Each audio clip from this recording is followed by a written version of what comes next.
years after Halloween night in 1999, the town of Mechadudwa had moved on. The outside world never took the stories seriously, and the next generations grew up disregarding them as myths. Emma Muller, now a 40-year-old mother of two, Emmeline and Jake Jr. had been watching the doll with her childhood friend and husband. Jake, the town had rebuilt the fairgrounds and was days away from reviving the Halloween festival.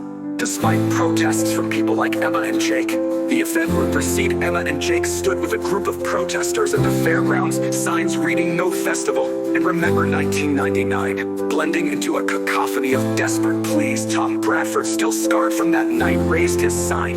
Think of the kids. Beside him, Linda Carson, the town librarian and local historian, clutched old newspaper clippings. "You can't ignore the past," she called out. Marisol Reyes, a newer resident concerned for her children, held a sign reading "Safety First." Her voice trembled. "We can't let history repeat itself." The event arrangers, led by Mayor Henry Dawson, stood their ground. Dawson, a charismatic man with a sharp suit, held a megaphone. "We've heard your concerns, but this festival is happening. We can't let ghost stories dictate our future." Emma stepped forward. "These aren't just ghost stories. People died. How can you be so cavalier?" Dawson sighed. "Emma, it's been 25 years. We need this. The children need this." Jake shook his head. "Our children are being mocked because of this. They're being called kooks because we're trying to protect this town."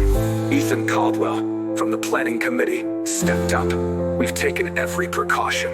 There will be increased security and expert consultation." Tom scoffed. "Experts? What do they know about what happened here? They're just academics with theories." The argument heated, voices rising on both sides. Emma saw the frustration and fear in her fellow protesters' faces. Linda waved her clippings. "These are the records. You can't ignore them." The mayor remained resolute.